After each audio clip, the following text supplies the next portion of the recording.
So, welcome to the second episode of the second season of Tatau. And I'm grateful that my friend Yushi is here. Yushi, welcome. Thank you for having me. Yeah, thank you. If I'm pronouncing it right, it's Yushi Horikichi. Yeah, Yushi Horikichi. Yes. Right. Yeah. Okay, so we already talked a little bit about that, about what it means to have like a Hori name. Yeah. That's a typical Japanese thing that you usually get from your master or you give it yourself, right? Yeah, well, the Hori in general means, the word Hori means to carve. So like you can be Hori something, for example, if you are like a wood carver or like if you make a jewelry. Okay. So tattooing is also a job to like a carve or chisel. So like we fall under the same like category as Hori. Okay. So Hori means like carving something or tattooing something.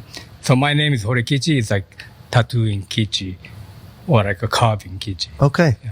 So there are people in Japan who are not tattooers but also have like the Hori name? Yeah. Oh. Like I said, like so, like if you make jewelries, yeah, like a lot of most common one is who makes like statues for the temple, like wood carvers. Yeah, and there's a lot of Hori something. Oh, I didn't know that. Yeah. I always thought it was like a tattoo thing. Yeah, it's not. Yeah, tattoo is more popular, I think, because we are more, like in what do you call it, more in public. Yeah. Compared to like people, you don't hear much about somebody who makes like rings or. People who, carves in the temple. No. Oh, okay. Oh, so you grew up in Japan. You were born in Japan. Yes. Till what age did you live in Japan? I moved to the United States when I was 18. Okay. That was 1994. 1994. Yeah. And that whole time you lived in Japan. How was Japan? How is Japan? Well, that's a very... for you, big question. Yeah, of course. But I mean, I can just say, oh yeah, Japan's great. Yeah, no. But how was it growing up in Japan? I mean, you also lived in America and now in Europe for more than 10 years, I think. Yeah. So how was it compared to that? How was it to live in Japan? Well, I was born in Tokyo. Okay, and which is like the big city. Yeah. But like when I was 3 or 4, we moved to this town called Saitama, which is like just the outside of Tokyo, but it's more like a suburban. Like working class, like area. Okay. And that's where I spent my like youth, like until I was 18. And like I had a good life, but of course it was a boring place. Yeah. So all my life I grew up in this little town that I thinking I wanted to do something more. So I didn't know what it was. No. But eventually, when I grew up, I ran into like like a punk rock and like the music, so I wanted to do something, more than like in my whole town there was no like nightclubs, so there was no interesting people. It's just people, just everyday kind of people, So I wanted to do something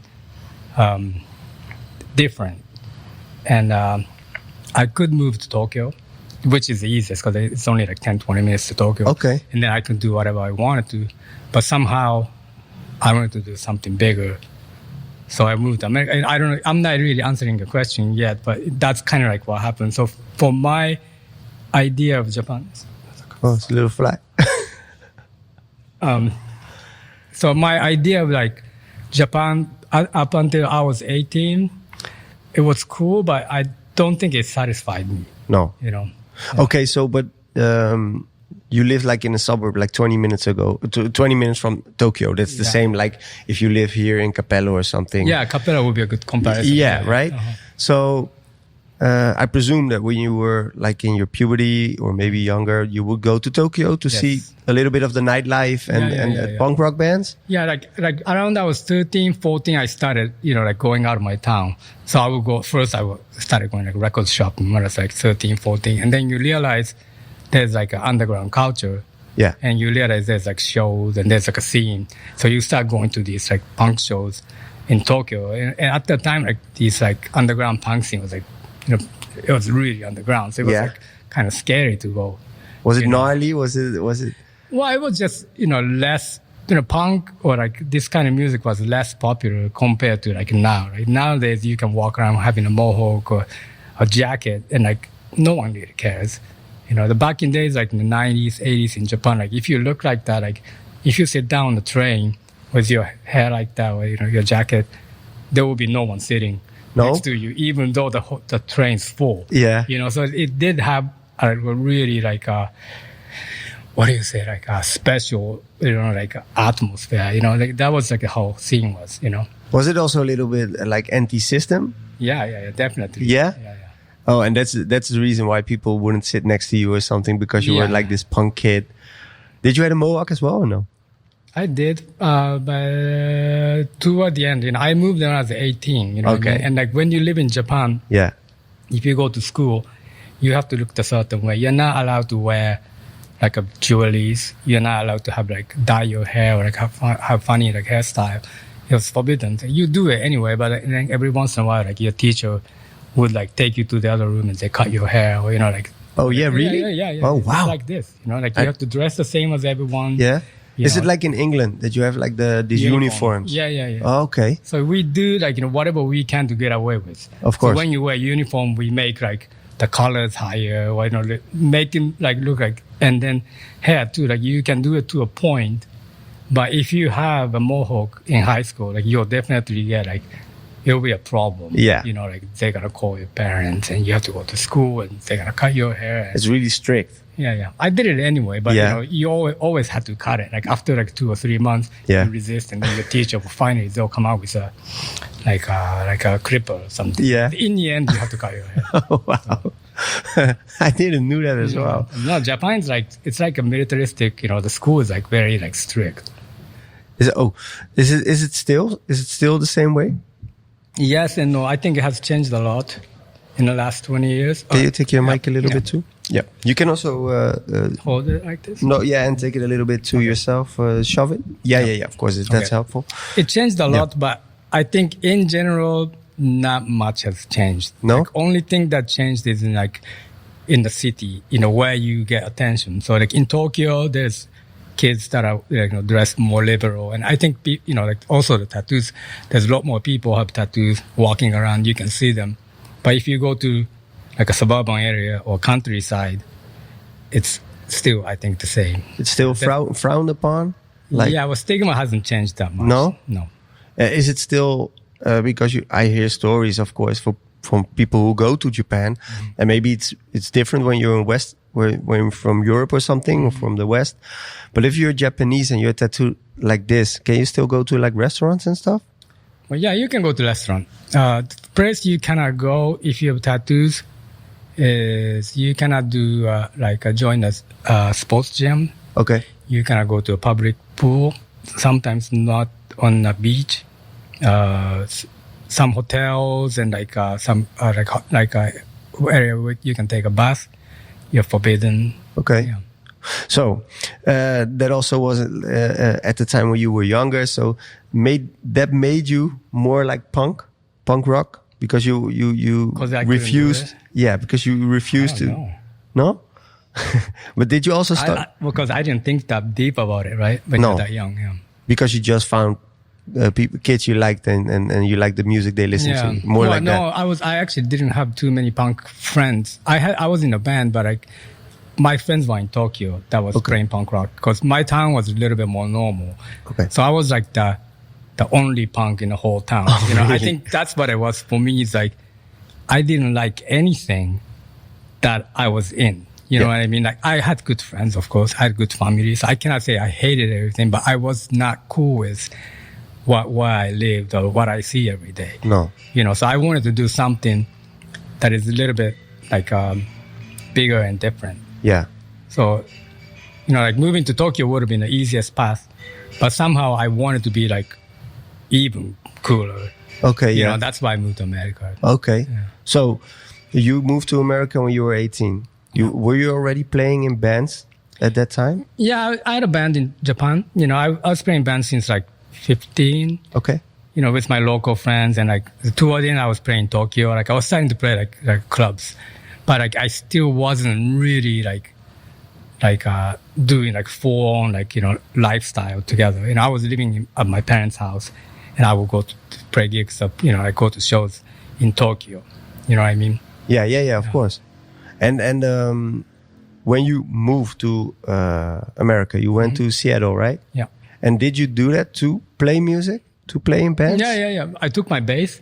Okay. Of course, the reason why I moved there was because I wanted to play in bands. You know, I don't know if I wanted to become like a rock star, because punk is kind of against the whole idea of like being famous. And rich. You know, I just wanted to be in bands. You know, that's why I moved to United States. Okay, and that was exciting. Yeah, moving with your bass to America. Yeah. How did you come up with Seattle? Why not Los Angeles, for example, or something? Well, first of all, I didn't know anything about America. So, you know, anywhere would have been cool, right? So, but it happened, my aunt lived in Seattle. Okay. And she was very close to my mom. You know, so she, like, now she's kind of like my second mother. But she's like, okay, just come here and I will take care of you. So I went to Seattle and she helped me, like, get an apartment, and, you know. Oh, so you had a connection. That's nice. Yeah. And how did your mom react when you told her you want to go to America? Well, she seemed fine. Okay. But, you know, I don't know what went through her mind. No. Of course, like, I don't think any parent would be, you know, oh, just go, you know. Yeah, just go to... I'm sure they took a lot of, you know, like what college to let me go, but they did, so I'm happy about it. And did you first move in with your aunt, or did she found a place for you? Yeah, I stayed with her for like a week, 2 weeks, until she got me an apartment. Okay. Yeah. And how did you make the connection with the other guys and girls who played in bands there? Or did you just went to like bars where you knew there was a scene? Do you want a short story or a long story? I think the long story is good. Because, so first, when you come to the United States, if you want to stay more than 3 weeks, no, 3 months, you know, you have to get a visa, right? The only way to get a visa when you're 18, not having any skills, is to become a student. So I got a student visa, which is good for 5 years. So first, you go to school, and I don't speak English, so also that was good. But eventually, like once you start going to school, you start getting lazy.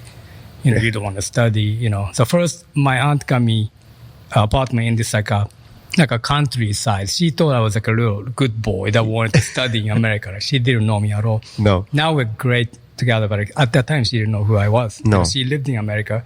I lived in Japan. So she's just like, oh, my nephew is coming.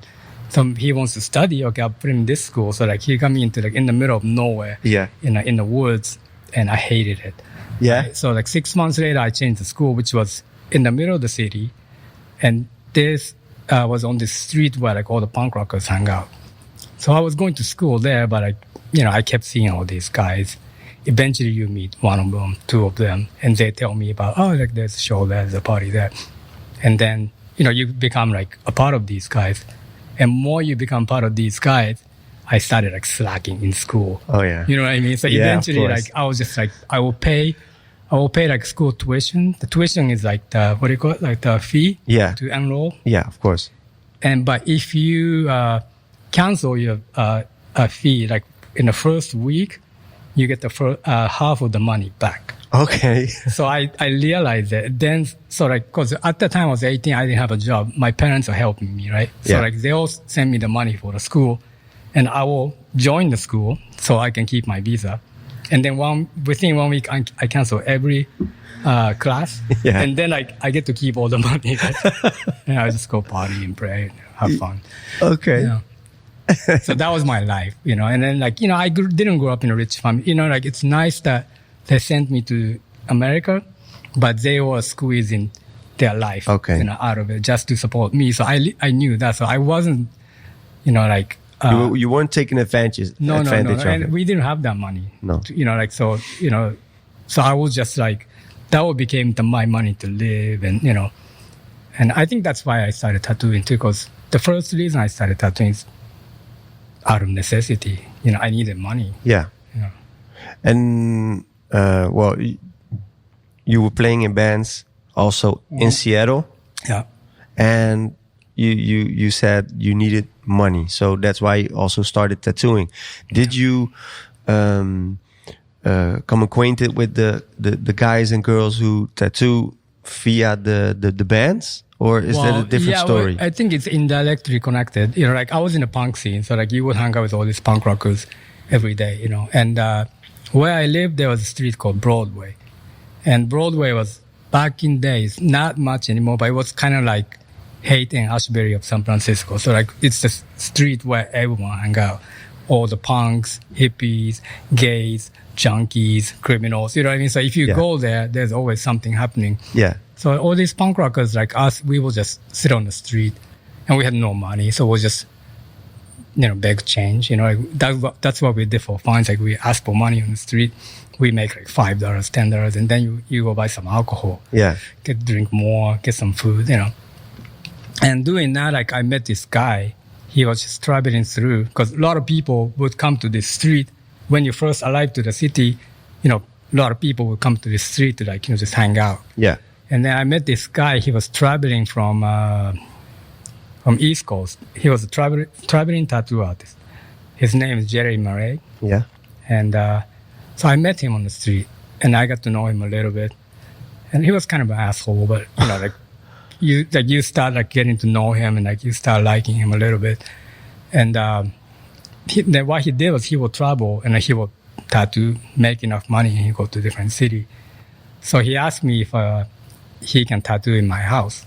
I had a little tiny apartment, So he started tattooing in my apartment, and I watched him do it. And he would tattoo for pretty cheap, like $60, $80, $40. Were good tattoos? East Coast, 90s East Coast, graffiti, and I don't think it's good if you see it now, because compared to what people do now, it's shit. Okay. But it's real tattoo. It's a street rock and roll tattooing. Yeah. So I love it. Yeah. But maybe because he's my teacher, and I have a lot of feeling for it. Yeah, of course. Yeah. Okay, so he was tattooing in your apartment? Yeah. So I watched him do it, and so he would just show up. He has a customer that day, usually some punks or some guy from the street, drunk people. And he would do 1 or 2 tattoos, and he make some money. At the end of the day, he's like, hey, let's go eat, and then he would go to for us, he would just get some alcohol, and he would buy shrimp or something. And at that time, we never ate shrimps. No. We're eating 99-cent burgers and, Taco Hot Bell. dogs. Shit from the food bank. We're eating, I even eating out of the garbage sometimes because we're just hungry, Yeah. But, so he's eating good. And he will just buy us all the food, drinks, and, and wow, you can do that? Yeah. So I was I started thinking about it. But I really didn't think about me tattooing yet, because I was playing music. Yeah. And also for me, I'm a little bit too young to be in the generation where the graffiti or that shit being cool. I always knew how to draw. Yeah. But I didn't think drawing was cool. I think because I was good at it. So to me, it was normal that you can draw. Yeah. But I never connected with something I can do to show to people. That's why I chose music. But tattooing kind of fit me. I was so I watched him do it, and I was oh, maybe I can do it. I started thinking about it, but I never actually talked to him about it, And he tattooed in my house for a couple months. And then... did he tattoo you as well? Did you already have tattoos at that point? He did one tattoo on my leg. Okay. Yeah. But did you already have some tattoos? Yes, I had a tattoo. In Japan, I tattooed at my house. I had a little anarchy symbol here. Yeah. It was my first tattoo. Okay. But that was did in Japan? Did it. Yeah. Okay. And then when I moved to America, the first thing I did was I went to the tattoo shop. Okay. We didn't have tattoo shop in Japan back in days. No. Was it still forbidden there? It wasn't. No, it's never been forbidden. It's always in a gray zone. Okay. But it's always been very, very underground. Okay. So the tattoo shop, I think in the 90s, maybe there was 1 or 2. Of course, I didn't know about it, but when you think of tattoo, it would be always like underground guys tattooing out of the house. And they're usually associated with a gangster, some kind of stuff like this. So when you're 18, you don't really have a chance to meet any of these people.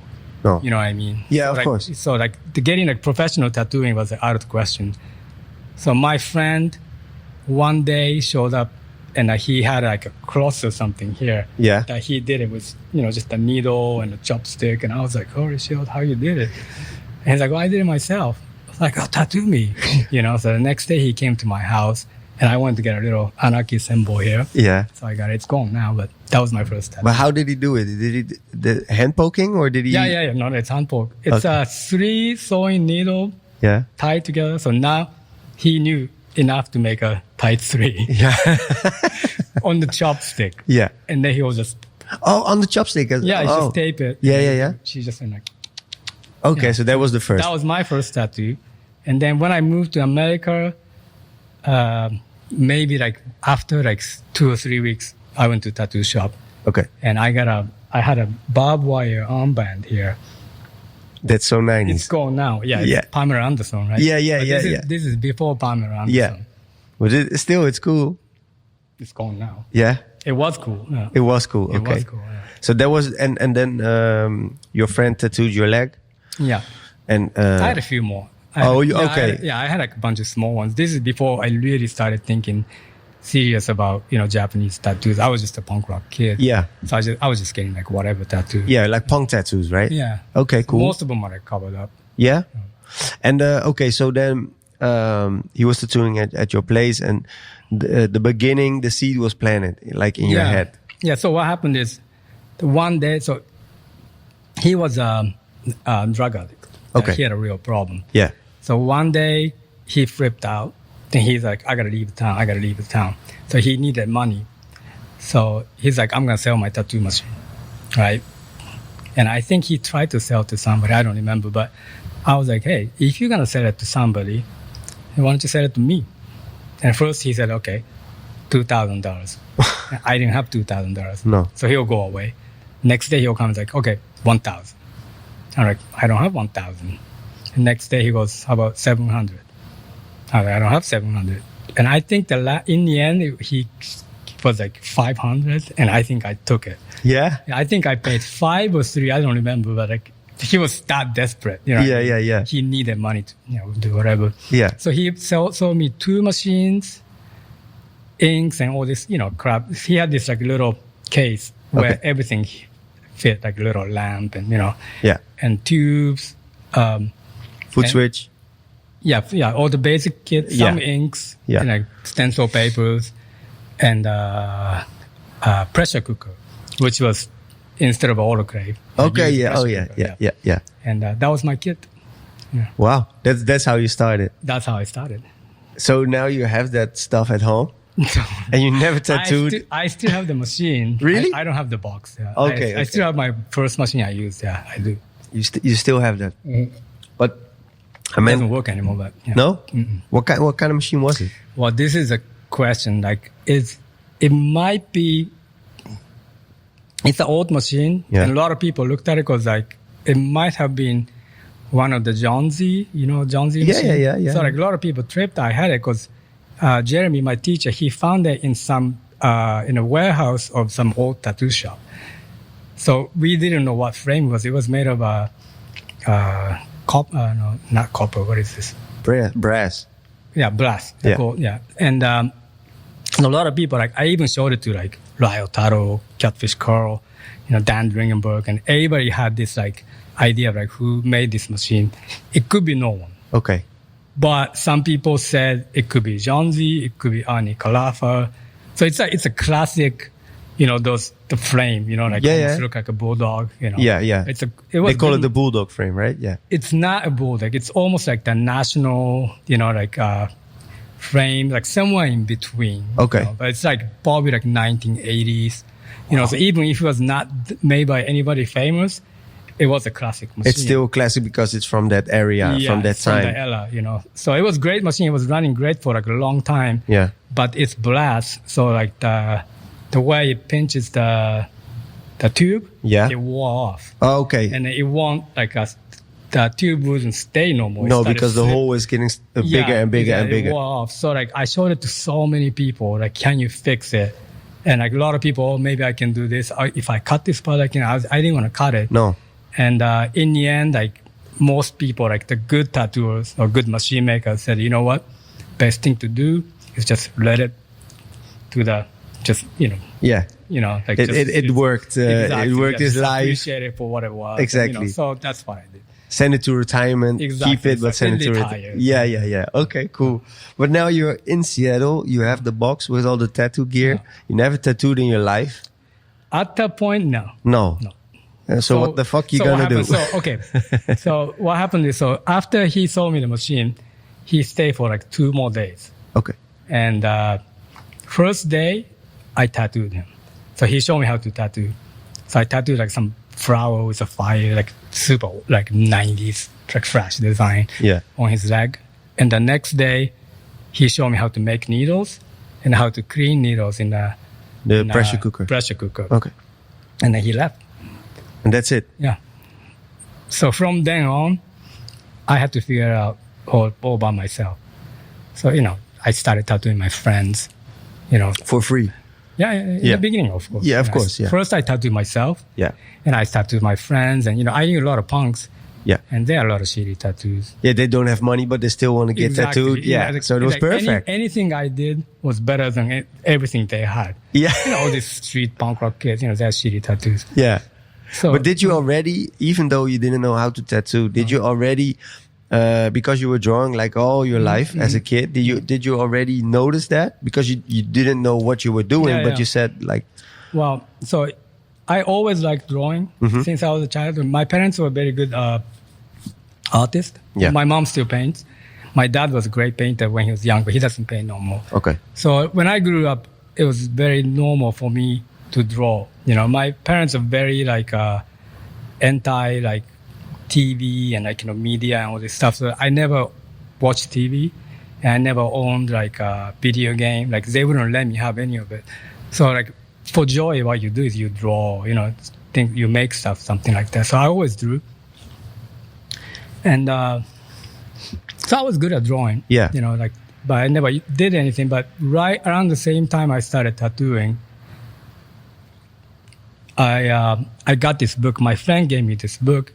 It's called The Japanese Tattoo. I don't know if you know this book. No. So it's, I think it was made in 80s by this American, a photographer woman. But it's a classic book for most tattoo artists.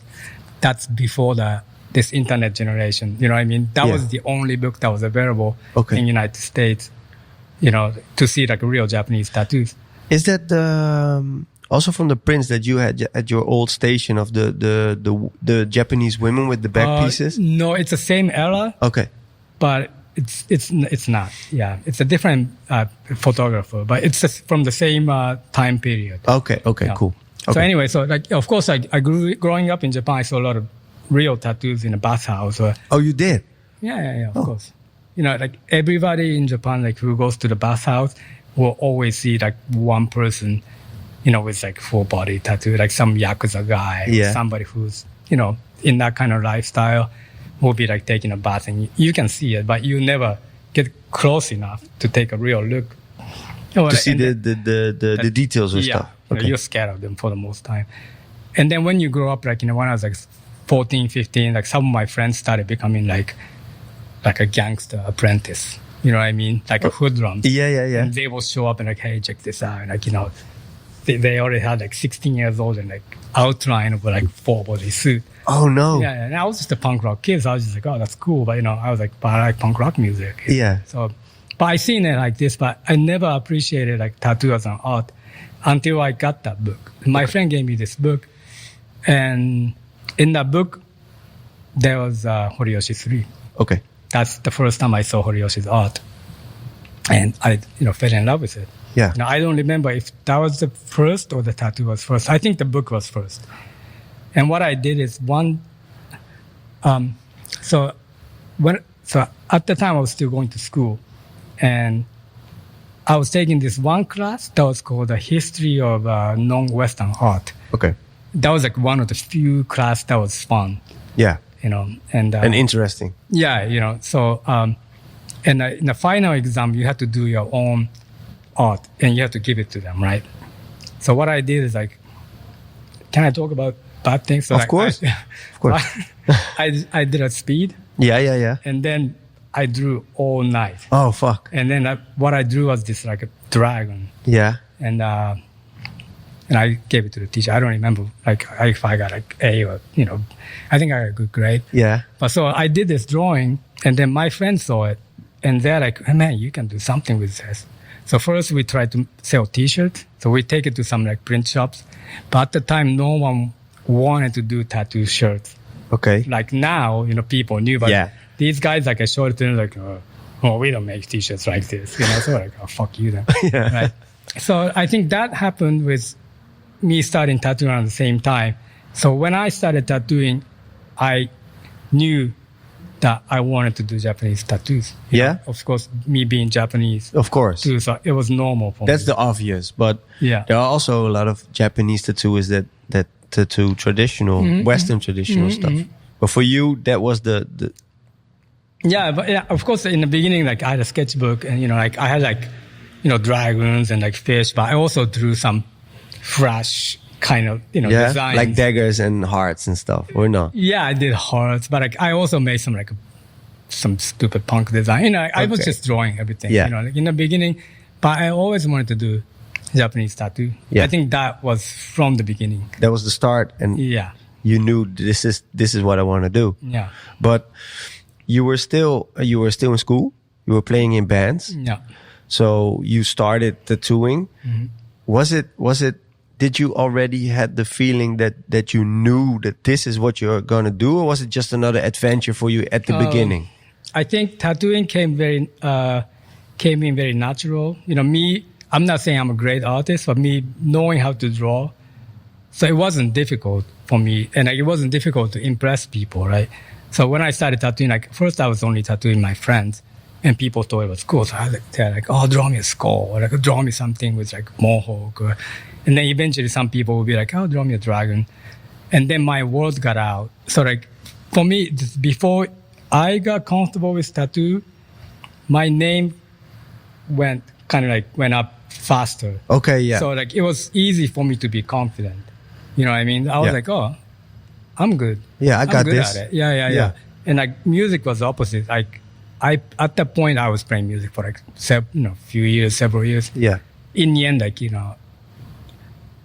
I never played Saturday night. No. I never played Friday night. I was always the Tuesday and Thursday guys. You know what I mean? Yeah. So you realize like, okay, well, this is where my talent is. You know? And I was making money, and music, it doesn't really pay you. So eventually you kind of have to say like, Yushi, okay, nice try, but you just tattoo, man. Just tattoo, yeah. And you all that time you were tattooing from your house? At that point, yes. At that point. I tattooed out of my house for maybe 2 years, maybe longer, around 2 years. So you tattooed 2 years in your house, but your name was already going around in the city, in the city, in the scene. About it, but they knew they had to come to your house. Yeah.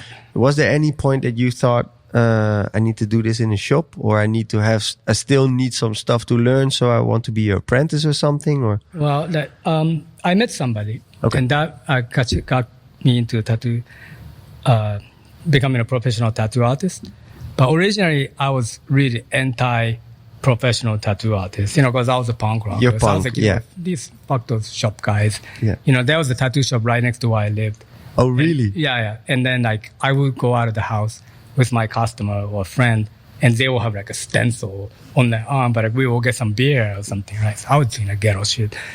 And so you see these tattoo guys look at me. They knew who I was. They knew I was tattooing. They knew you were tattooing. So they'd be in their rooms, out front smoking. I will walk by with somebody with a stencil, and they give me dirty look. Yeah. And I was like, fuck you. Fuck you. But later in the end, I became great friends with these guys. Okay. And I do have respect for professional tattoo artists. Don't get me wrong. Yeah, of course. But at the point, that was my attitude. Different time, different attitude. Yeah. So I was like, I don't need to be pro. I'm doing good. And, I'm earning money. I didn't know what the fuck I was doing. You're eating shrimp now. Yeah. I got shrimp, and I can put cheese on my burgers. Yeah. But, so what happened is, so my name got out. So one day, so I cannot say all pros were assholes, because there's this one girl, her name is Magenta. She's like a punk rock tattoo artist. So I knew her, and she was helping me. The only thing I always did is I used clean needles. So what I would do is I will make needles at home, and I will give it to her. Okay. So she will autoclave it for me. Yeah. And then I get it from her and I tattoo it, right? Oh. So one day I went to pick up my needles in her shop. And when I was walking out from the shop, this guy stopped me. And he was also a punk rocker. His name is Benjamin Moss. I don't know if you know him. No. So he's a quite famous tattoo. He's in Berlin. Oh, okay. So he's my second teacher. Okay. So he stopped me and he's like, hey, like, isn't your name Yushi? I'm like, yeah, how do you know? He's like, oh, somebody told that there's like a Japanese punk rock tattoo artist in town. And I was like, oh, that's me. I was like, hey, why don't we hang out? So we started hanging out. We became good friends. And then after a couple of months, he told me that he is opening a tattoo shop. And he asked me if I wanted to come in as an apprentice. So I said yes. And we opened a tattoo shop called Apocalypse Tattoo. Okay. In 2000. Yeah. So that's when I became an apprentice. And I worked there for like 8 years. Wow. Yeah. But you already teach yourself a lot in the first 2 years. Yeah, I knew how to handle customers. Yeah. I knew how to handle assholes. You know, like it's like really street shit. You know what I mean? Yeah. Like and I learned that. But like when I started apprenticing like for real with him, I realized I wasn't doing anything right. No. Yeah. For example, like for the technique or something. well, you know, I knew how to draw. You know, I knew how to, but like not like a professional. Like I thought I did, but when they show me the real tattooing, I realized, oh, I was all wrong the whole time. Like, for example, Yeah. I was using a 7 Magnum Yeah. upside down. Okay. Like, Magnum is 4 down, right? Yeah. But like, I was using the 3-part down and I was Okay. shading like this. So something like this, I didn't know anything. You know? Okay. Yeah. And wow. So you did it like this? Yeah. How did the skin react when No, you no, did I it? thought like, you know, if you do it like this and the bottom part is a little bit more round. Yeah. So like you give softer, like a shade or something. And That did it was- work? Yeah, but if you look at my shading at that time, like, no, it's shit. Okay. I still have a portfolio from that time. It's shit. Yeah. Okay. I can't wait. So okay, then he opened the shop. Yes, we opened You the were shop together. you opened the shop together. Well, it was his shop. Yeah. Him and other partner named Gilbert. Okay. So they opened the shop and I was the apprentice. Okay, and did that meant like the traditional apprentice? You had to clean and stuff. Yeah, I did everything. You did everything. But I had a faster way of getting in because I already tattooed for 2 years, so I knew the basic. Yeah. So I apprenticed for 6 months. Yeah.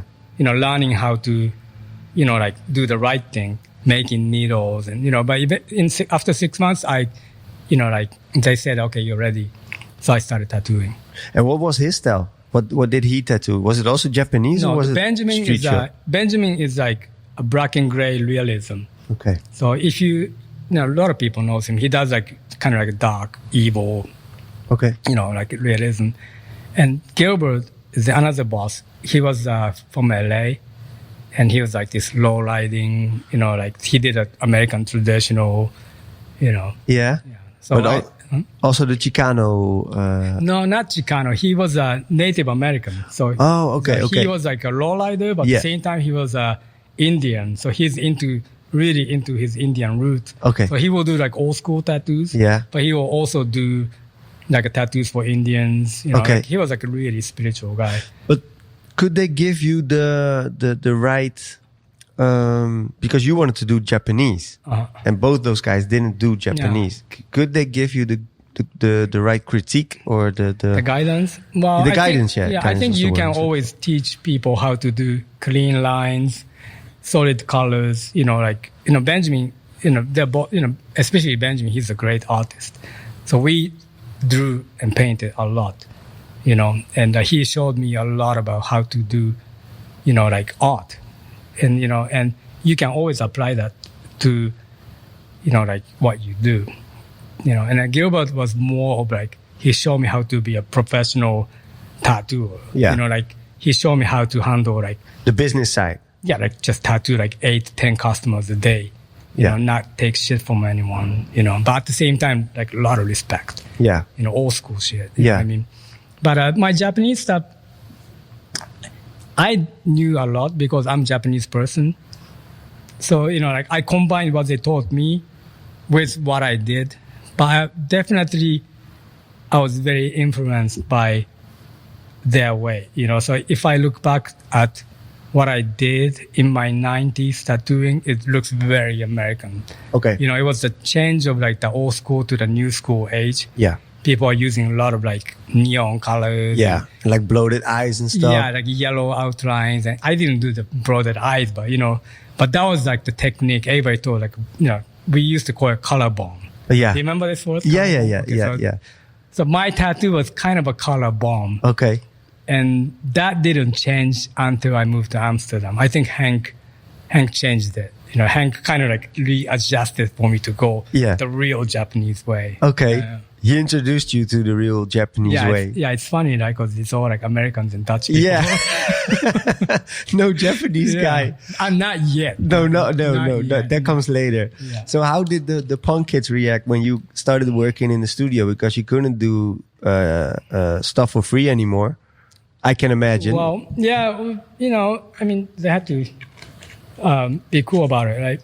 I think it's same as any tattoo artist. If you get good at it and if you become popular, you might have to charge more. Yeah. Or you might have to say, I'm sorry, you have to wait 3 months. That's normal. And it's up to you or like the customers to hate me for me being good. Or to understand that's how it is. You know what I mean? Then, like I can't really feel bad for people who are like, oh, he's too good for me now. It's just, then like, I mean, it's just, like, what can I do to that? Yeah, so, nothing. Yeah, no. But a lot of my friends stayed cool with me. Okay. Yeah. That's really cool. Yeah. But did they, in that time, because you wanted to do Japanese and you're living in Seattle, was there a lot of demand for Japanese tattooing at that time? Not as much as it is now. Yeah. So did you do a lot of other stuff as well, just to pay the bills? Oh, of course. Of course. Okay. Yeah. Okay, so you already mentioned Hank Schiefmacher. Yeah. That's when you came to Amsterdam. So you worked 8 years in Seattle. Yeah. And what made you decide to leave Seattle? I wasn't doing too well, like in my private life. Okay. So like I was, doing well tattooing, but I had to change my life. Okay. So I think after living in America for like 10, 12 years, I started feeling that. So I started asking around, like at that point I was already coming to Europe for tattoo conventions. Oh, okay. So I knew people like Danny Boy, or, my friends now. Yeah. And, who you met at conventions and stuff? Danny Boy, no, I met him when first time I came to Amsterdam. So I came to Europe in 2002 or something to do tattoo convention in Berlin. And before I went to Berlin, we stopped in Amsterdam. Okay. You and your friends? Yeah, me and Benjamin, my boss. Oh, yeah. And his girlfriend. And we were here for like 2 nights, but that 2 nights changed me. Yeah? So Danny Boy, I met him and a few other people like Shane and Gino. And then like they become like my real friends I have now. Yeah. And what happened is, so like after like knowing Danny Boy for a few years, and Hank opened the shop. That was 2005 or something. I don't remember. Yeah. So we went to his shop opening. That's in Sentuba. You know this shop. Yeah, right? yeah. So that's why I met Hank, and I started working at Hank's shop whenever I come to Europe. Because you met Hank via Danny Boy. Yeah, well, no. I don't know who I think at that point, I already knew quite a few people in Amsterdam. Tico, Tico Feldflum. Yeah. All these guys. So like Tico opened a shop with Hank. Yeah. So we went to congratulate for Hank's shop opening. So a lot of people came, So Danny Boy was definitely the first reason, but not direct person to introduce me. Like I didn't even get introduced to Hank. Like I just showed up to Amsterdam for the Hank shop opening, and Tico was like, "Hey, I'm gonna go set up a table for the party. You wanna come?" I'm like, "Sure." Like we just showed up. I haven't even slept. We're like, "All right, let's just go to Hank's shop." Yeah. So we show up and like we started like setting up like tables and like chairs and plates and all this stuff. And this guy is like comes into the studio. And it's Hank. Yeah. Right? And then the first thing he does is he goes like He writes up the fucking stinkiest part. No. And we all had to leave the shop for like 5 minutes. Because it was so bad. Yeah. That's how I met Hank. But you already knew who he was, obviously. And then there was... he was a legend, yeah, of course. Yeah, of course. Exactly. Because did you already knew him when you were working in Seattle? Yeah, Hank is probably one of the first name of a tattoo artist that I heard that's not Japanese. Okay. I remember before even I started tattooing, I knew this guy from in Seattle. He was like a skinhead. And he had a tattoo of some English looking like a lion kind of crest thing. And he told me that he went to Amsterdam and he got tattooed by Hanky Panky. Oh, yeah. And so I heard his name. And by the time I became a tattoo artist, you already know who he is. And I started going to Amsterdam, but at the time, Hank was not in the tattoo world. I think he was painting, And so I come to Amsterdam, and every time you hear about Hank was here, Hank did this, or Hank's friend, but I never met him. No. So he was kind of like the guy in the mist, some mysterious. So I had a kind of a big deal about him to meet, course. When am I going to meet this guy, Hanky Panky, right? Yeah. And then turns out he just farts like this. That's the first thing he does. He farts. Yeah, but that's real, right? That's that's him. That's Hank, yeah, exactly. Okay, so now you're at this party. Yeah. And you're meeting all these people. Mm-hmm. But you just said those 2 days changed your life or changed everything. Yeah, basically. So I went to this party and I met Hank, Luis, and I became good friends with them. So enough that whenever I come to Amsterdam, I was coming to Amsterdam maybe once or twice a year because I was doing a lot of European convention at the time. And every time I come here, I will work there for 1 or 2 days. Oh, yeah. And when Hank decided to open a tattoo museum, yeah. So that was around 2008 or 9. Yeah. Danny Boy told me that Hank needs guides. And at that time, like I said, I wasn't doing so well, mentally in the United States. I was looking for somewhere to move. And I was looking to go to New York. Okay. But that didn't really happen. I was still fishing the shop and I wasn't getting response. So when I heard Hank needs someone, I was I jumped in. I was I'll take it. Yeah, let's go. So I moved. Yeah. So you moved here especially for the tattoo museum. Yes. Okay. Which was a great place. Yeah. I've been there once. Yeah. Oh, you came. Cool. Yeah, I came. Yeah. I had to see it. It was at the time, like you said, 2008, 2009. Mm-hmm. I was starting as an apprentice in 2010. Okay. Yeah, so I had to go there to see everything, of course, because it was for me, it was like education. Yeah. And it was cool. And it was the first time I met Hank as well. Oh, so cool. yeah, that was for me also big. You're lucky you went because it wasn't there for a long time. No. But if I remember well, you came in and then you had this different, because this was Pacific. And you had all the bodysuits hanging, the Japanese bodysuits and stuff. And you had the traditional stuff. And then you went up and there was the studio, right? Yeah, the studio was on the other building on the top floor. Oh, on the top floor. Yeah. Did you go to that? Yeah. Well, I went. It's a tattoo shop. Did you see the tattoo shop? Yeah, I see the tattoo shop, but it was with the counter like this. Yeah. So that was the American side. Yeah, exactly. And next to it, there was a little room. Yeah. I don't know if you were there. Because sometimes I wasn't there, so maybe it wasn't open. No, it wasn't open when I was there. I had my own room. Okay, yeah. I had a tatami, and it was all made with wood. It looked like a house from Japan. Okay. And that was my room. Oh, I didn't see it. Yeah. It was closed at that time. Okay. So, but you worked there. For how many years did you work there? 1 year. What? That's how long they were open. Oh, that's how long they were open. Yeah.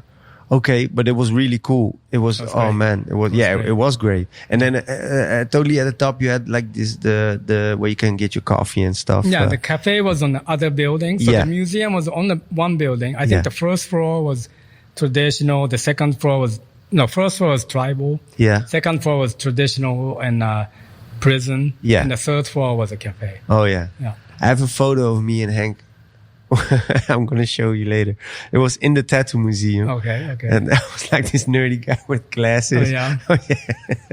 Well, we're all a bunch of nerds. Yeah, exactly. Okay, well, it closed within a year. Yeah, well, the financial problems they ran into, like I'm not gonna get into a detail, but like they had to close. Yeah.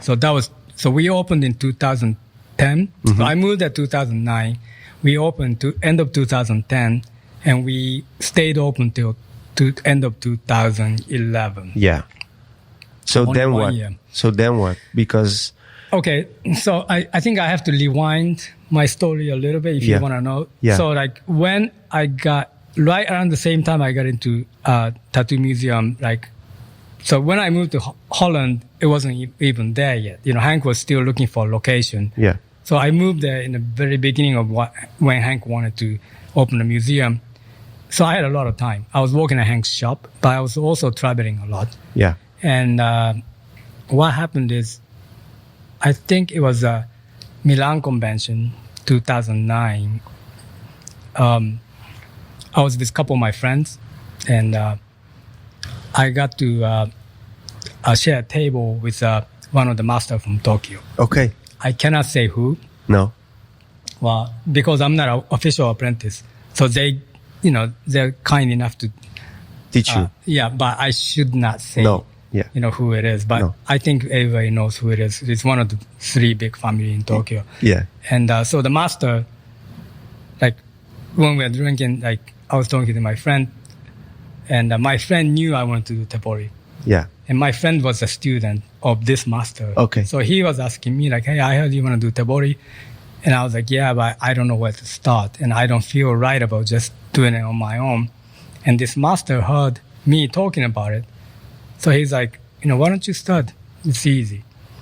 And I'm like, yeah, but it's easy for you to say it's easy, Yeah. but I don't even know where to get needles or how to, do anything. I don't know anything about it. I was like, oh, all right, well then, and then like he pointed out his students, which is my friends, like, hey, you teach him. that's really cool. So he's like, yes, master. Yeah, So that was like crazy for me. I was like, holy shit, right? So after the convention, I went to New York, which one of the students, he's a Japanese guy, he tattooed in New York. So where he is, and he showed me how to, what did he show me? Like make needles, group needles. yeah, And after New York, I went back to Tokyo, and I went to the master's building where all of his family tattoos, and I learned how to tattoo there. the tebori way. Yeah. Okay, So same as when I started tattooing, it's a very crash course, yeah, quick one, but enough to know what I had to do. that's the red line. Yeah, in it's all just- your stories and your life. It Yeah, seems. yes, that's just me. Yeah. Yeah. So after that, I had to go back to Amsterdam, and I had to figure out on my own. So like, luckily I had a museum, and my little room is a tatami. So that's where I started practicing tebori. Yeah, And that was 2011, 10. So like, I was already tattooing for 12 years. yeah. Until that time, up to that time, you were just Only tattooing- machines. Only Yeah. machines. I was doing Japanese tattoos, but Yeah. only machines. Only machines. And then, then you had this new way of tattooing that you never did before, except in Tokyo then. You were confident enough that you're going to figure it out the same way that you did with the machine? No, it was very difficult in the beginning, It Of seems course, difficult. Of course, if you tattoo 12 years with machines, you're comfortable with machines. So to get rid of what you know and then like do something that you're not good at, it's already a nerve-breaking, right? Yeah, of course. And you have to tattoo customers and you have to make money. So the tattoo has to look good Yeah, and tattoo has to heal good. that's a lot of pressure. Yeah. And at the same time, you have to get paid the same amount of money that you were making before. So, of course I couldn't do it. So first I started tattooing, same thing, my friends, Yeah, I would do like some small cherry blossom or, first I started practicing only like a solid black. okay. And when I got comfortable with solid black, I did color. Yeah, And I only did color for a long time. Even when I moved to Rotterdam, I was only doing color. really? Yeah, because gray shading is the hardest. The hardest, huh? Yeah, that's the hardest. That's the hardest. But the gray shading is the way it's a difference. The Yeah. color is a color to Yeah. a point. Like, of course, tebori color is brighter, Yeah, But in non-tattooer's eyes, red is red, orange is orange, white is white, right? Yeah. So you can't tell the difference. But shading, if you are master, right? So I'm not there yet. But if you master the technique of tebori, the shading is like a lot smoother, softer, and like has this like a warm and rich, like a handmade feel. Yeah, and a beautiful flow, I always say. Yeah, like a softer. Yeah. Like if you try to make a carpet, you can buy one from IKEA, but there's the Persian guys. Yeah. There's a beautiful carpets, right? And they're made by hand. Yeah. So that's the difference. That's the difference. So you can, because I know some tattooers that do like beautiful shading as well, but they do it with machine. Yeah. For example, Shiga. Yeah. Yeah. I once saw him at a convention in London. He was tattooing a guy's back. I was feeling sorry for the guy because he was sitting there like the whole fucking day. Yeah. And he was like on the same spot and on the same spot. And we were like, damn. We would walk around, come back for an hour and a half, and you would see we still be in the same spot as it seems. Yeah. But then when we went outside, smoked a cigarette, and we saw the guy who was getting tattooed by Shiga, and we were like, sorry, can we have a look? Can we see? So, and it was beautiful. Yeah. But he's doing Japanese as well, right? Yes. Yes, but with machine. Yeah. What's the difference between that and the Bori way? I think, the Shige, or somebody who tattoos like that, is a very good tattoo artist. And Shige, I think, is great. The difference is when you tattoo with machine, I think you can get it more perfect, and the shading will be more almost like if you print it with, printer or something. Yeah. But in my eyes, I cannot say everybody agrees, but because I'm a tebori guy, but it's a little bit shallow or light. Okay. The tebori has more a layers, a richness. You know what I mean? And I know what you mean. Is that because of the way you move your hand, place your hand, or you decide where the needle goes in instead of where the machine goes like that. Okay. Yeah, when you do tebori, you are in control of everything. Yeah. The machine does a lot for you. You have a device between your hand and the skin. Yeah. It's kind of like if you have a sewing machine, it goes straight, right? And you can make a perfect sewing. Yeah. But it's the machine that does it for you. If you do it by hand. Yeah. So when you see that perfect, sewing. Yeah. It's great, but it's missing some kind of character, maybe. Yeah, like a feel. Yeah. Like a personality. Yeah. So the tebori, we're human. So what I do here is exactly that happens here. Yes. So it might not be perfect. So if you think about every dot in every millimeter, a square, millimeter, whatever, it's probably less accurate. Yeah. But every stroke has my intention. Yeah. Hence the machine is if you go move, it's hitting a couple hundred times, right? Yeah. What I mean? So a lot of it is out of your control. Yes. So I think that's the difference. Okay. So where you want to make it a dark or soft or light, you can say any kind of a outcome, not just dark and light or black and white. It's more like that very subtle, a feel that you want to bring out in art, right? Yeah, of course, yeah. I think it matters what angle it comes in, how deep and how dark you want it. Yes. And if you master it, I cannot say I do, but then you're in control of that. Okay. So that's the difference. That's the difference. I think the machine, Shige or Philip Rue and that kind of people, the tattoos are amazing. Yeah. But it is very flat. And perfect. Yeah. So I think that's the difference. That's the difference. Okay. And is there also, because does it take longer to tattoo by when you are shading or coloring? Yeah, that's also depends on the artist. Okay. So, for example, Horikichi 3 is very fast. Yeah. He did, when he did tebori, he did both of my arm tebori. Yes.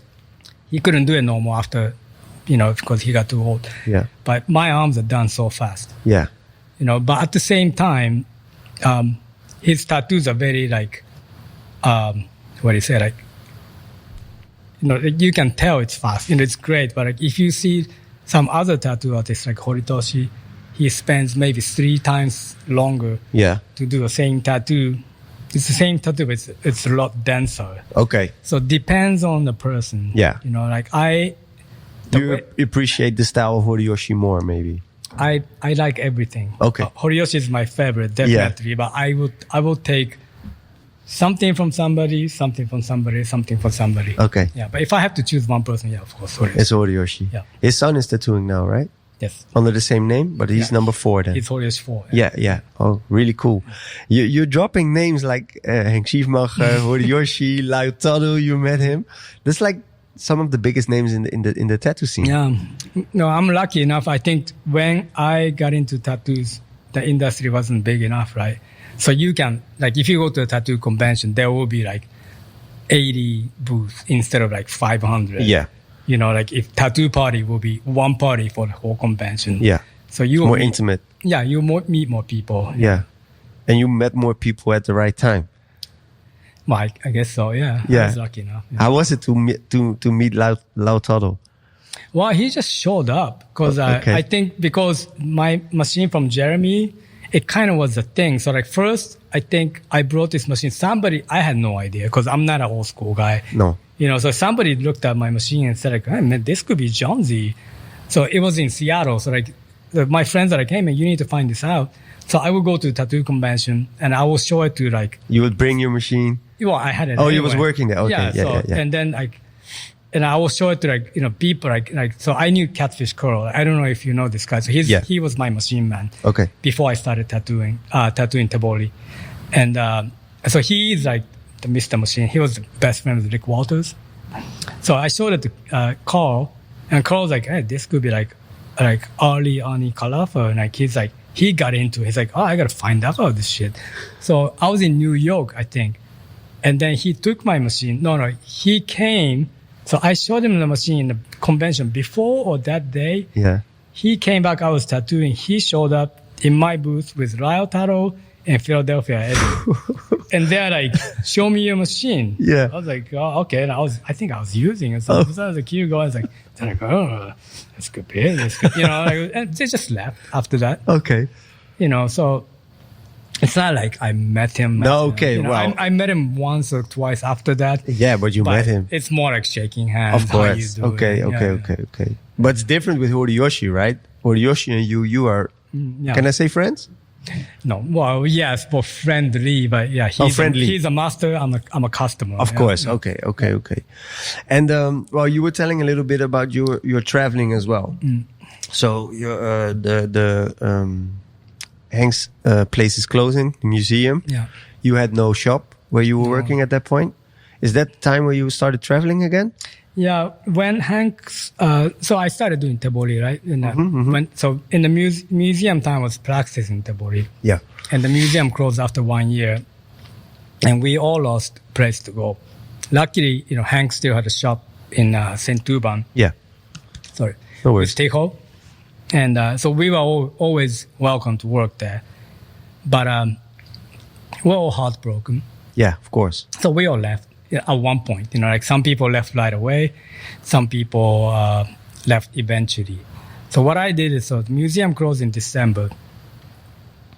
I went back to Japan for the New Year's. Just to, to chill out, be with my family.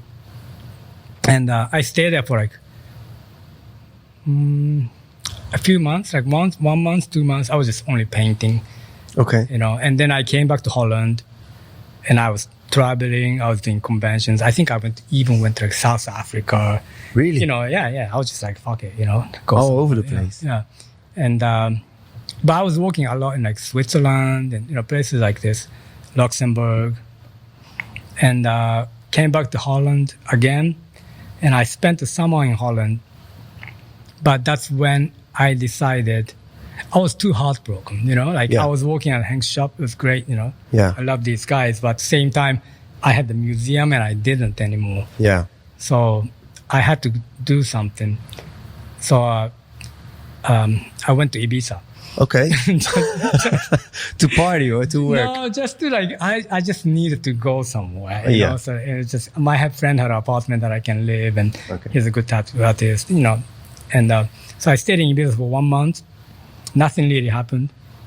You know, like, it was just spending time. Like, I was like the heartbroken guy in Ibiza. Yeah. I was like the most boring person in Ibiza. no. You know, like, I feel so sad for you. yeah, I'll be at the party and I'm like by myself, like, Bummed out. bummed out about, Yeah. you know, like every time I got drunk or something else, like Yeah. I started thinking about what I lost.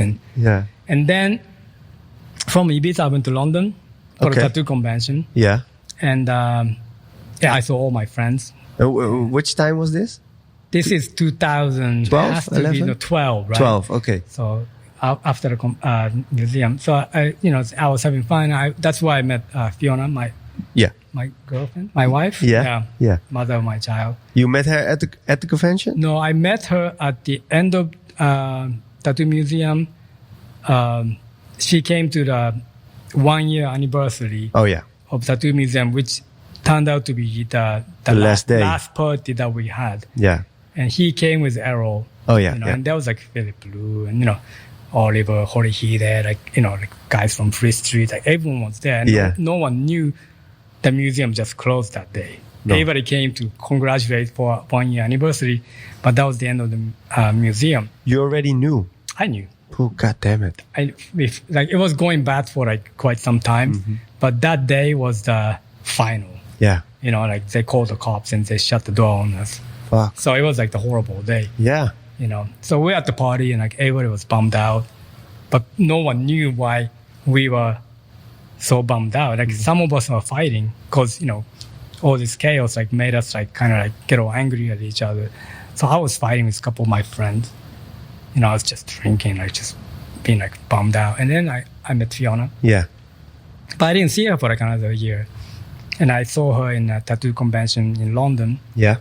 And that's when we, you know, like we got close. Yeah. And I went back to Japan after that for 3 months. And when I came back to Europe again, then I came to Rotterdam. Okay. And yeah. Because you stayed in contact. Yeah, we stayed in touch. Yeah. So Oh. after we saw again in London, Yeah. I was in Japan, but at the same time, we were like, you know, always contacting each other. So when I came back to Europe, you know, it was, you know, to see her. So I came to Rotterdam. Was she tattooing already, or was she apprentice? No, she was apprentice. She was apprentice Yeah. at that time. Yeah. Apprentice of Errol. Yeah. And was it in the small shop over there? No, it's a new one. Oh, I- okay. Yeah, I never been to the old shop. Oh, you never been to the No, old no, shop? I haven't. Oh, okay. Yeah. So you came back, and was it especially for Fiona, or was it well? Was it? Yes, I went for the woman. Yes. Yeah. Oh, this is great. Now it's a romantic story all of a sudden. But she was living in Rotterdam. She was living in Rotterdam, and so what it is like. So after the museum, after Ibiza and London, Yeah. I went back to Japan because I love Japanese New Year. So I spent like November, December, January in Japan, and I just wanted to paint. So like I was painting every day. Yeah. And then in February, there was a tattoo convention in Brighton, England. Yeah. And I had a booth there. So I flew out to London. I think I went to LA first. And from LA, I went to London. And then I walked at Free Street and I went to Brighton. And that's when me and Fiona, we started so we met in London. We did a Brighton convention together. And after the convention, you know, I came to Rotterdam with her. Okay. And I didn't know how long I'm going to stay, but I just never left. No. And is that the same time that Errol asked you to come and work at the institution? He never asked me. He never asked you. I just showed up. Like, surprise. Yeah. And Fiona had this Fiona was she didn't have a place to live. She was living with her brother. I don't know if I can say this. So she was living with her brother. Okay. But when I showed up, she had nowhere to host me. Okay. So she asked Errol if we can live in the back of the shop. Okay. And Errol said yes. So you know that old institution. Yeah, of had a course. little back. Yeah. So she bought a couch from IKEA Okay. that turns into a bed. Yeah. And there's two screens that can block And then we started living there. Oh, wow. Yeah, and we lived there for like a year, a little over a year. So first you started tattooing in your apartment. Yeah. Years later, you're living in a tattoo shop. Yes. And then the circles. Yeah. And, then you guys got a house? Eventually, yeah. I think this is before you started working, right? Yeah. I started working there in 2016, I think. 15, 16. Okay. Yeah, so is this what we're talking about? Like okay, I'll tell you. Yeah. So Fiona got pregnant. Is this like, we can talk about this? Of course. You can say everything you want. But this is not what I came to talk about. No. I thought I'm going to talk about like me being a great tattooist. But anyway.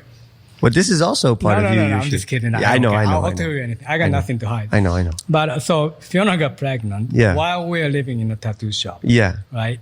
And we are like, fuck, what are we going to do? Yeah. And you know how hard it is to like even rent an apartment in Holland, right? Yeah, of course. So we couldn't find anything for like a long time. And when we finally found a place to live, Fiona was like, I think 4 or 5 months pregnant. Okay. And then we moved away finally. Okay. And we had a baby. So if I listen to all your stories, there's always this pressure, right? What? Well, I don't know. Well, you started tattooing because you had to earn money. Yeah, you had no money, you started to, but you didn't know how to tattoo. So there's a little bit of pressure. Well, a little bit, a big part of pressure. Then you meet a guy. He starts a new studio. Yeah. You're tattooing from your house. Suddenly you're an apprentice. Then you come to Amsterdam and you meet Henk Schiefmacher. Yeah. There's a pattern. Yeah, there's a pattern. Yeah, exactly. Yeah, I'm always, having to do things I guess some people don't plan their life. No. Yeah. And you're one of them, in a way. Definitely, yeah. Yeah. No. But now with the kids it's different, maybe. Yeah, but I didn't plan that. Well, yeah, I guess I planned my second child, so I'm growing up a little bit. Yeah. And, you all worked at the institution that closed. Yeah. Did you know that you wanted to open your own shop? Well, you opened it with the girls, of course, but your own place? Yeah. Well, I had no intention to open the shop while we had a job. Okay. But I always had to have my own business. Yeah. That has nothing to do with where I worked. That's my life goal, right? So when institution closed, it was natural for me to not work for anyone. Okay. So we talked about it. And one thing I said is like, we're not going to work for anybody. We're going to do our own thing. Yeah. So luckily, Sensei and Melissa, we had a team. Yeah. We agreed what we wanted to do. And luckily enough, we found, a good studio, like quick enough. Yeah. So what we have, That's really, but it seems to me that if you work at a place so long and you have your own spot and everything, and then suddenly it stops, it could be another moment where we were talking about, you were like, fuck.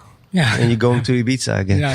Well, I guess that's maybe like, the age changes the person a little bit, Yeah. Because I've done so many things last minute, like to a point where like when this happened, I wasn't worried. No. I have, at that point I worked in a few shops, right? Like so Apocalypse Tattoo, Schiefmacher and Feldfun. I've done like multiple guest work. And between Apocalypse and Schiefmacher, I tattooed out of my house for a couple of years. And I knew how to run business on my own. Yeah. Even I started tattooing on my own before I got into the shop. So I knew that you can always stay in business no matter what. No. So I was never worried that we're going to lose a job or, we're not going to make any money. You lose your clientele or whatever. No, I was never worried. Tattooing is like, I think it's ultimately, it's you and your customer. Of course, the shop can support you. Your boss can guide you in the, right way. You need these things. But ultimately, when it comes down to it, it's one-on-one. Yeah. So I wasn't worried, and, having like Fiona and Melissa and Sensei, it seemed right. Yeah. And well, this is some sort of a next step in a way. Yeah. How old are you now, if you don't mind me asking? I'm 45. And till what age are you planning to tattoo? 80? Yeah, in Japan, real maturity of your career is when you're 60. Okay. We call it kanreki, means like you became a person, like you are made. Yeah. So whatever you do, you can just be like a person or like, your job or like anything you do when you turn 60 means that's the period where you completed to not like to the top of your career, but that's when you can say, I've done something. Yes. So simply you can say, like, I lived enough, is 60. So that's when, after the 60, it's up to you what you want to do with it. Yeah. You can retire and chill out, or you can push farther. So definitely, like I'll be 60 in like 15 years. That's a long time to do. Yeah, of course. But I am more interested in what would I do after, like, of course I would like to tattoo as long as possible. But at the same time, after I'm 60, I'm free to do whatever I want. Whatever you want. Yeah, like right now I'm only painting tattoo designs. Yeah. And I don't think I am interested in doing anything else. But when I'm 70, maybe I can paint, something I want to paint. Yeah. Something completely different maybe. Yeah, it has, what it is a kanreki. After the kanreki, you take everything you learned in the last 60 years. Okay. And then you turn it into yours. So you can never like just not become a new person. No. Whatever you do, after that is the answer of what you've done in the last 60 years. Yeah. You know what I mean? So yeah. a lot of Japanese tattooers, I think it was in a podcast with Steph. Yeah. A lot of Japanese tattooers, they start painting for the temple, right? Yeah. That's when they pass 60. Okay. So they finally feel like that they deserve enough to give your painting to the higher spiritual world. Yeah. You know what I mean? So I don't know if I can do that. I'm not even religious, so I don't know if I care about it, but I do have this like a vague idea of maybe I will paint something that's not tattoo related, but still within with all your experience and life. Yeah, okay. But maybe I should like be open. Yeah. Like right now I'm only thinking this is a back piece. Yeah. This is how I'm gonna tattoo it. But maybe, after I'm 60, I hope, like I will be free from that. Yeah.